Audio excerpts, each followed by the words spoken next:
की नहीं, आलम की जमीन जिसने पूरी हिला दी। जो न थे खुदराह पर, सहाबा के बारे में, जो न थे खुदराह पर औरों के रहबर बन गए, वो क्या नजर थी जिसने मुर्दा को मसीहा कर दिया। वो कौम ऐसी पलटी कि ना सिर्फ वो लोग खैर बन गए, ना सिर्फ वो खैर वाले हो गए, बल्कि खैर फैलाने वाले बन गए।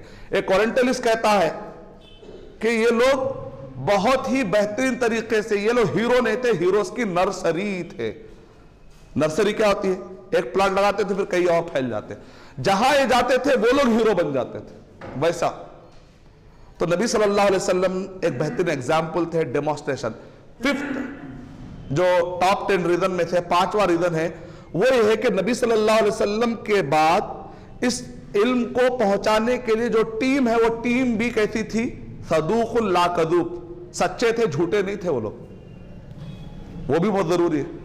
जैसे ईसा अलैहिस्सलाम के जमाने के हवारी तो छोड़ के ही भाग गए उनके मुताबिक, जी बाइबल के मुताबिक, वरना कुरान मजीद में तो है कि हवारियों ने साथ दिया, बाइबल में तो हवारियों को गिराया गया, कुरान में तो इज्जत दी गई। बरा अक्सर यह होता है कि नबी ने एक पैगाम दिया लेकिन बाद वाले उसको चेंज कर देते हैं। लेकिन अल्लाह के फजल से नबी सल्लल्लाहु अलैहि वसल्लम को जो सहाबा इकराम मिले वो बड़े सच्चे थे। वो अपने आम जिंदगी में भी झूठ को पसंद नहीं करते थे, वैसे लोग थे। कौन कह रहा है? स्प्रिंगर, एक ओरिएंटलिस्ट है, वो कहता है, अलिसाबा एक बुक है, उसके प्रीफेस में लिखता है कि मुसलमानों को यह हक पहुंचता है कि वो रोजाना फख्र करे अपनी तारीख पर कि एक मोहम्मद सल्लल्लाहु अलैहि वसल्लम, एक मोहम्मद सल्लल्लाहु अलैहि वसल्लम के जिंदगी को महफूज करने के लिए उन्होंने 5 लाख इंसानों और रावियों के डेटे को महफूज कर दिया। डाटा रावी, ताबईन, तबे ताबईन कौन है? 5 लाख इंसानों का डेटा आज महफूज है तारीख में। सिर्फ मोहम्मद सल्लल्लाहु अलैहि वसल्लम की सीरत को और उनकी हदीसों को महफूज करने के लिए पूरी रिवायतें, पूरी सनदें, यूट्यूब पे अगर आप जाएंगे तो मैंने वो सनदें सुनाई है पूरी, कि मैंने अपने से लेकर इमाम बुखारी रहमतुल्लाह अलैह तक, फिर पूरा नबी सल्लल्लाहु अलैहि वसल्लम तक, फिर यहां तक के अदनान तक का मैंने 52 मैंने पूरे नसब बयान की है, ताकि ये बताने के लिए कि सनद याद करना कोई ऐसी बात नहीं जो एक्स्ट्रा ऑर्डिनरी बात हो या इंसान के कैपेसिटी के बाहर ऐसी बात नहीं। अल्लाह चाहा तो उसके नमूने हर जमाने में देखे जा सकते हैं। 5वां पॉइंट क्या है? टीम भी ऐसी मिली जो कि झूठी नहीं थी, अल्हम्दुलिल्लाह। तो इल्म पहुंचने के लिए, शुद्ध इल्म पहुंचने के लिए हमारे लिए आसानी हो गई। यह है इस्लाम की तारीख, यह है इस्लाम की खूबियां। एक आलिम साहब की मुलाकात हुई एक हिंदू बड़े प्रीचर से। भाई आप बहुत हिंदू को प्रमोट करते हैं, आप माशाल्लाह बहुत बड़े स्वामी हैं, बताइए तो सही कि आप कहते हैं हिंदुइज्म बहुत ओल्ड है, बहुत पुराना है, बहुत पुराना है। जी हाँ, बहुत पुराना है। इस्लाम सबसे पहले आया, आदम अलैहिस्सलाम के जमाने से। लेकिन मोहम्मद सल्लल्लाहु अलैहि वसल्लम ने जो कुरान मजीद पेश किया, ये तो 1400 साल हो रहे। लेकिन 1400 साल के बाद इस कुरान मजीद को मानने वाले, इसके मुताबिक लाइफ गुजारने वाले आज 1.7 बिलियन हो गए। यानी हिंदुइज्म से भी आगे निकल गई तादाद। ऐसा कैसा हो गया कि आपके देखते देखते भी पूरे आगे निकल गए, वो भी कम मुद्दत में। आखिर वजह क्या है? तो उस हिंदू ने जवाब दिया, मैं तुम्हें राज की बात बताता हूं, इस पर हम गौर कर सकते हैं। कहा कि देखो, हिंदुओं के पास तारीख है, हिंदुओं के पास किताबें हैं, हिंदुओं के पास स्वामी है, सब है, लेकिन पूरे हिंदुओं के पास एक ऐसी शख्सियत नहीं है जो जिसको पूरे हिंदू मुत्तफका तौर पे मानते हो कि एग्जाम्पल है हमारा। लेकिन माशाल्लाह मुसलमान चाहे शिया हो, सुन्नी हो, कुछ भी हो, लेकिन मोहम्मद सल्लल्लाहु अलैहि वसल्लम को मुत्तफका तौर पे नमूना मानते हैं। ये खूबी है इनको, इस्लाम पे कभी ना कभी वापस आने। हम देखते कई शिया सुन्नी हो जाते, क्यों? इसलिए कि उनको वापस आने का कुछ तो दौर मौजूद है, क्योंकि मोहम्मद सल्लल्लाहु अलैहि वसल्लम को मानते हैं। जब उनको हदीसें सुनाते हैं तो माशाल्लाह कई शिया क्या हो जाते हैं? सही रास्ते पर आ जाते हैं। वजह क्या है? क्योंकि वही मोहब्बत के हम उनको समझाते हैं। कई कादियानी वापस सुन्नी हो गए, सही रास्ते पर आ गए। तो मतलब क्या है? आदमी को समझाने के लिए कुछ एक प्लेटफॉर्म होना चाहिए, वो है कुरान, सही हदीस, नबी और सहाबा का तरीका। अल्हम्दुलिल्लाह। 6वीं खुसूसियत जो इस्लाम की है वो है कि इस्लाम बहुत मॉडरेट है, बहुत ही तवाज़ुन के साथ इसके अंदर ऐसी इंफॉर्मेशन रखी गई है कि हर एक के लिए बड़ी आसानी से अमल करने के काबिल है। अगर आप ठहर के नमाज नहीं पढ़ सकते, बैठ के नमाज पढ़िए, कोई प्रॉब्लम नहीं। मैं ठहर के बैठ के भी नहीं पढ़ सकता, लेट के पढ़िए। नहीं मैं लेट के भी नहीं कर सकता, फालिज आ गया, हरकत कर रहे क्या आंख? हाँ, तो हरकत करिए। आंख को थोड़ा कम करिए, रुकू हो गया, और थोड़ा कम करिए, सजदा हो गया। नहीं नहीं मैं हरकत भी नहीं ले सकता, मैं बहुत स्टैचू हूं। देख रहे ना, रुकू को देखिए, तसव्वुर करिए, सजदे को तसव्वुर, छोड़िए मत, अमल करने के काबिल, कोई मसला नहीं। फत्तकुल्लाह मस्ततातुम, जितनी तुम्हारी इस्तिताअत हो उतना डरो। ला युकल्लिफुल्लाहु नफ्सन, डू द पॉसिबल। इस्लाम ने कब कहा कि 100% वैसे ही होना है, तुम्हारी इस्तिताअत के मुताबिक करो। नहीं मैं बहुत बीमार हूं, मैं वजू नहीं कर सकता, तयम्मुम कर लीजिए। मॉडरेट, बहुत ही आसान, easy to apply, easy to use, बड़ी आसानी के साथ अपनी लाइफ में आप यूज कर सकते, कोई आपके लिए रुकावट बनने वाला नहीं है। और सातवीं खुसूसियत यह है कि यह फिट है ऑल जनरेशन, ऑल टाइम और ऑल प्लेसेस, सारे जगहों के लिए, सारे एरिया के लिए और सारे जनरेशन के लिए, टाइम के लिए फिट है। कहीं पर भी आपको ऐसा नहीं होगा कि मिसाल के तौर पे आपको कोई ऐसी चीज पेश आ जा रही है कि आप अब क्या करेंगे। आप जानते हैं कि हिंदुइज्म में पाया जाता है 1957 1956 के बाद हिंदू एक्ट बनाया गया। उनसे पूछा गया हिंदू एक्ट क्या है, जरा तशरीह करो, तो वो लोग कहते हैं नहीं नहीं कुछ चीजों पे अमल करना मुश्किल था, तो हमने एक अलग शरीयत बना ली ताकि हमारे शादी ब्याह जरा आसान हो जाए। इस्लाम में रिफॉर्म और रिवीजन की कोई भी गुंजाइश नहीं है। कोई नया रिफॉर्म करना है, नौजुबिल्लाह, रिवीजन करना कोई गुंजाइश नहीं, कोई जरूरत भी नहीं है। अलबत्ता इस्लाम के रीएप्लीकेशन की हम सबको जरूरत है, हर दौर में रीएप्लीकेशन की जरूरत है, रिफॉर्म की गुंजाइश नहीं है। लेकिन दुनिया के हर मजहब में रिफॉर्म आया, यहां तक कि क्रिश्चियन के मुताबिक यह, क्रिश्चियनिटी के मुताबिक है कि तलाक नहीं देना चाहिए, तलाक देना हराम है, लेकिन उन्होंने क्रिश्चियन एक्ट निकाला, उसके तहत वो लोग तलाक दे रहे हैं। का मतलब है कि उनको चेंज करना पड़ा। इस्लाम इतना फिट है अल्हम्दुलिल्लाह हर जमाने के लिए कि आप बड़ी आसानी के साथ हर जगह पर उसको आसानी से अप्लाई कर सकते हैं। कुछ भी अगर समझ में नहीं आता, इस्लाम क्या कहता है आखिर में मालूम, मजबूरी में हराम चीज हलाल हो जाती है, तो ऑलरेडी ये रूल बताया गया, हमको नया बदलने की जरूरत नहीं। तो खिंजीर भी खा सकते हैं मजबूरी में, तो हम कहेंगे अगर आपका कुछ भी नहीं है तो इस्लाम खुद ऑलरेडी एडवांस में कह दिया है, नया रिफॉर्म लाने की जरूरत है, एप्लीकेशन की जरूरत है आपको। अगर आप समझते हैं वाकई आप मजबूर है तो आप क्या करना कि मजबूरी में कहा कि खिंजीर खाने की भी इजाजत है। यानी इस्लाम में ये जो लचक है, दुनिया के किसी कानून में ये लचक है ही नहीं। इतने प्यारे अंदाज में इसको डिजाइन किया गया है, बड़ी आसानी के साथ इसको फिट किया सकता, अप्लाई किया सकता। आठवां, हर एज के इंसान के जो कई अलग अलग एज है, कोई बचपना होता है, कभी जवानी होती है, कभी बुढ़ापा होता है, हर एक के लिए फिट है, हर शोबे के लिए रहनुमाई मिलती है। बैतुल खला में बैठने से लेकर हुकूमत की गद्दी पर बैठने तक के सबके आदाब मौजूद है, सबके हुकूक मौजूद है, किसका क्या हक है क्लियर है। ऐसा नहीं कि हमने सोच लिया, नहीं, पड़ोसी का ये हक है, बड़े का ये हक है, छोटे का हक है, बीवी का हक ये है, शौहर का ये है, बच्चों का, क्लियर टेक्स्ट की शक्ल में मिलता है। ऐसा नहीं कि हमने फिलॉसफिकली सोच लिया हो, नहीं, टेक्स्ट की शक्ल में मिलता है। सही बुखारी का सिर्फ अगर वॉल्यूम आप देखेंगे आखिरी का, उसके अंदर सिर्फ 30 पेजेस तो खाली फहरिस्त है, बाबू माजा, बाब, तहारत के मसाइल, नमाज के मसाइल, और हर एक में टेक्स्ट मिल रहा है।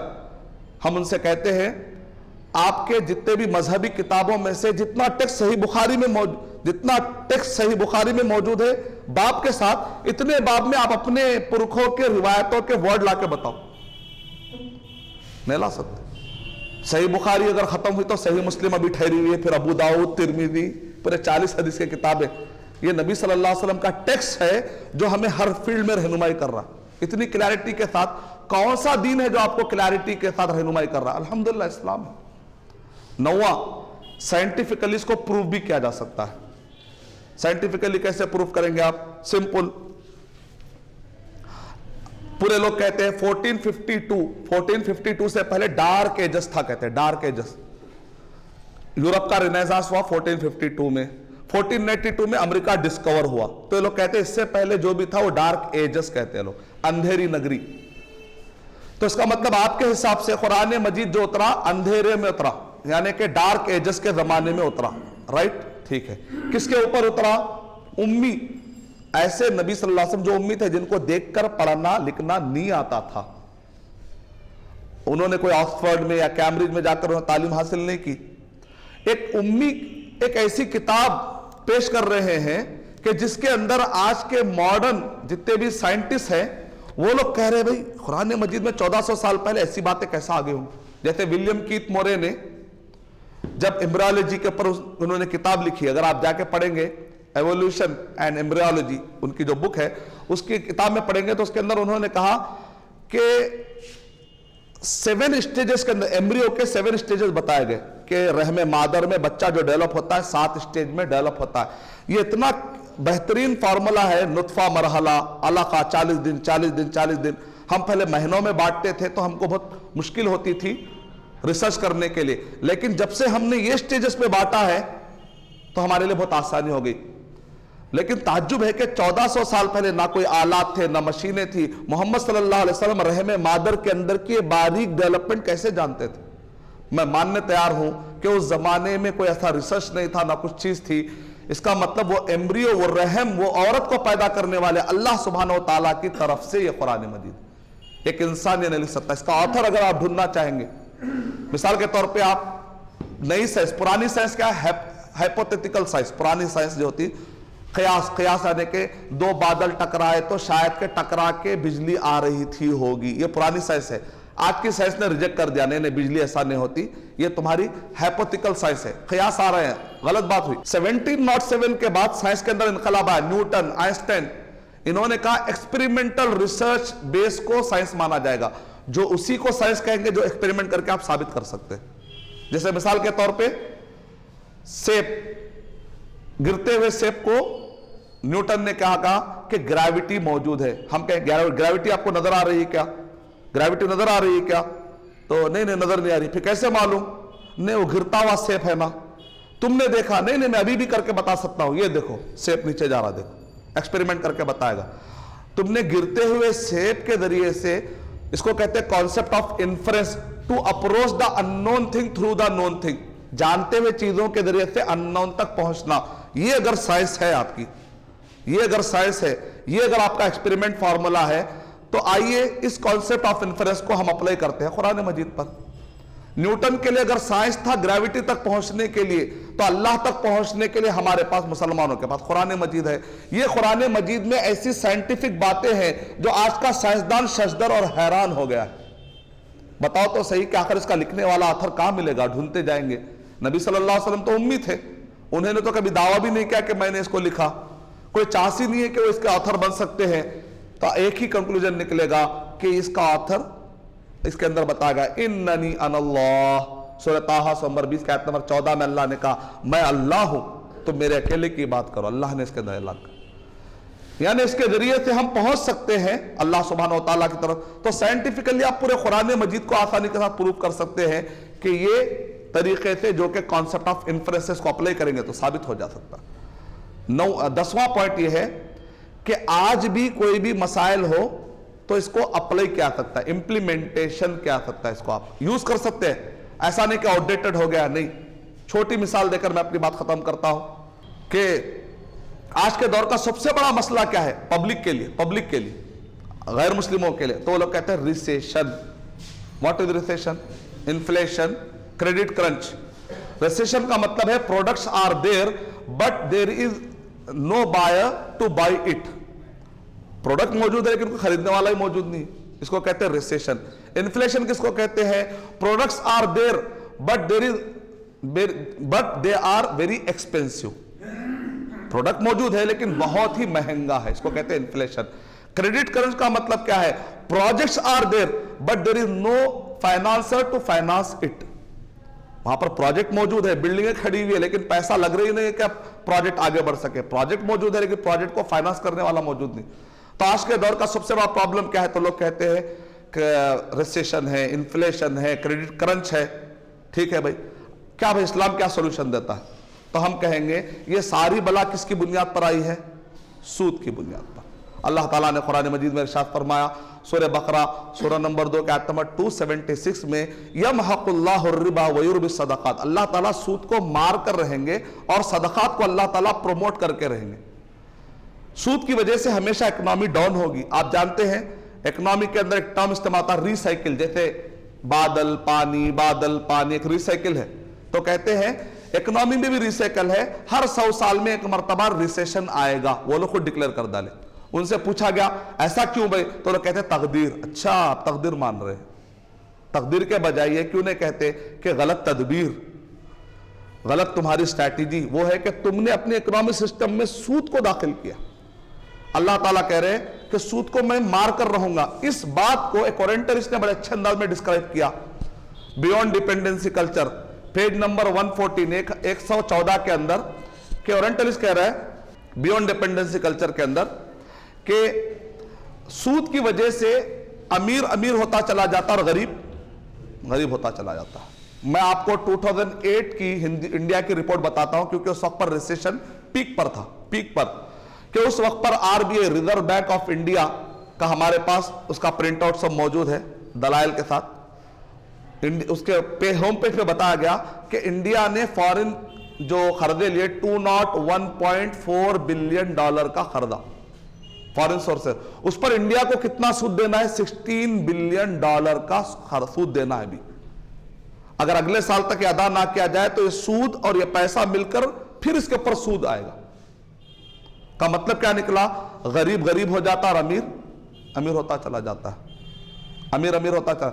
अफ्रीका के लोगों ने $1 जो सूद खरीदा लिया था, आज उनको सूद कितना देना है, $60 देना। कब $60 अदा करेंगे, कब वो खरीदा अदा करेंगे।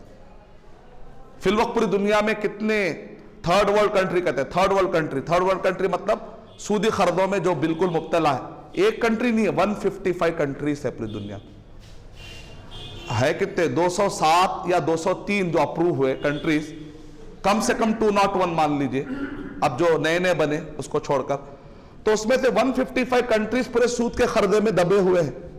जो अमीर है वो अमीर होता चला जा रहा है, जो गरीब है वो गरीब होता चला जा रहा है। और एक नुकसान ये है कि माल के अंदर एक्यूमुलेशन आता है। एक्यूमुलेशन मतलब कुछ लोगों के पास माल, कुछ लोगों के पास बिल्कुल माल नहीं, ये सूद के नुकसानात है। जैसे 2008 में CIA फैक्ट बुक में अगर आप GDP रेट होता है उसको कैलकुलेट करेंगे अगर आप जाकर, तो आपके सामने आएगा कि उस वक्त पर पूरी करेंसी थी जो ऑफिशियल करेंसी है, फेक करेंसी की मैं बात नहीं कर रहा हूं, $65.61 ट्रिलियन थी उस वक्त पर, $65.61 ट्रिलियन। अब ताज्जुब करेंगे इसमें का जो 2/3 पैसा है कितने लोगों के हाथ में है। 2/3 मतलब 90 रुपए को अगर बांटे तो 60 रुपए, इतने माल में का 2/3 पैसा कितने लोगों के हाथ में है। अगर पूरे इंसानों के 50% लोगों के हाथ में, तो बात समझ में आ रही, 50% लोगों के हाथ में भी नहीं है, 10% लोगों के हाथ में भी नहीं है, 1% लोगों के हाथ में भी नहीं है, 0.15 के हाथ में 2/3 पैसा रखा हुआ है। यानी मतलब ये है, इसके लिए कोई लंबी लॉजिक की जरूरत नहीं है, बहुत आसान लॉजिक है। दुनिया में बिलियनर्स कितने, उसको अलग कर दीजिए, समझ में आता आपको कितने बिलियनर्स। मतलब क्या निकला, बाकी के हम पूरे लोग 99.85 लोग 1/3 पे लाइफ गुजार रहे हम लोग। इसको कहते हैं एक्यूमुलेशन ऑफ मनी। सूरह हशर सूरह नंबर 59 के आयत नंबर 5-6 में अल्लाह ताला इरशाद फरमा रहे हैं, कैला यकून दुलतम बैनल अगनिया मिनकुम, इकोनॉमिक सिस्टम ऐसा मत बनाओ कि माल सिर्फ मालदारों के पास रह जाए और बेचारे गरीब तकते रहे। और एक ओरिएंटलिस्ट कहता है कि मैंने 50 इज्म का मुताला किया, कम्युनिज्म, कैपिटलिज्म, मैंने सारे इज्म के बाद कंक्लूजन क्या निकाला कि जितने भी तहरीकें उठी दुनिया में माल की बुनियाद पर, इन्होंने क्या सिस्टम बनाया, कैसे गरीबों का खून चूसकर मालदारों के जेब में पहुंचाया जाए, यह था कंक्लूजन। लेकिन मैंने मोहम्मद सल्लल्लाहु अलैहि वसल्लम की सीरत को पढ़ के देखा तो आपने कहा ज़कात का माल मालदारों के जेब से निकाल के गरीबों को डाल देना चाहिए। अगर ये 65.61 ट्रिलियन डॉलर में के जो 2/3 लोग हैं, अगर ये अपने माल में का 10%, ज़कात में 10% भी है, 5% भी है, 2.5% भी, अलग अलग एतबार से। अगर जमीन की हो तो 10%, आप जानते हैं 5% वाला भी है, और साथ में सोने और चांदी के ऊपर 2.5% भी है। अगर ये अपने माल में का 10% अगर अल्लाह की राह में दे देंगे तो 155 कंट्रीज के सूद समेत सारे खर्चे अदा हो जाएंगे और सब आजाद हो जाएंगे, पूरे थर्ड वर्ल्ड कंट्री के लक़ब से निकल जाएंगे। अगर ये अपने माल में का 5% निकाल देंगे, 133 कंट्रीज आजाद हो जाएंगे। अगर ये अपने माल में का 2.5% निकालेंगे कम से कम, खैरात, इस्लाम क्या कहता है, यमहकुल्लाहु रिबा, सूद को मारता है इस्लाम, सदकात को प्रोमोट करता है। अगर ये अपने माल में का सिर्फ 2.5% निकाल देंगे तो BPL, बिलो पॉवर्टी लाइन, जितने भी है पूरे अबव पॉवर्टी लाइन हो जाएंगे। 2.5% में वही तो होता है, गरीबों को ऊपर लाना का। आज के दौर का आप सोल्यूशन चाह रहे हो ना, बड़ी आसानी के साथ। मलेशिया को टाइगर ऑफ एशिया कहा जाता था और माशाल्लाह स्टिल बहुत हद तक टाइगर ऑफ एशिया है भी। कैसे बना? तो वहां पर उन्होंने अपने जितने भी एम्प्लॉइज है उन्होंने कंपलसरी कर दिया कुछ ना कुछ चैरिटी को, खुद ब खुद तनख्वाह में से, जैसे यहां पर टैक्स डिडक्ट होता है ना, वहां पर खुद ब खुद